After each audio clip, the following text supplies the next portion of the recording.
Shout Factory TV, changing the channel.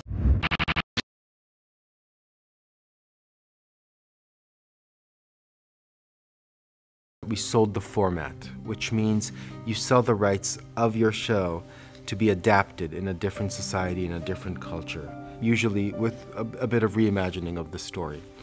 The first one was, of course, here in America with Showtime called Homeland. That happened even before we shot Prisoners of War. I wrote the scripts and my agent here, Rick Rosen, got the script from Avenir and said that he thinks he knows who's going to want to do this in America. And he set me up with Howard Gordon and Alex Ganza, who just came out of 24, off 24, and they were looking for their next project.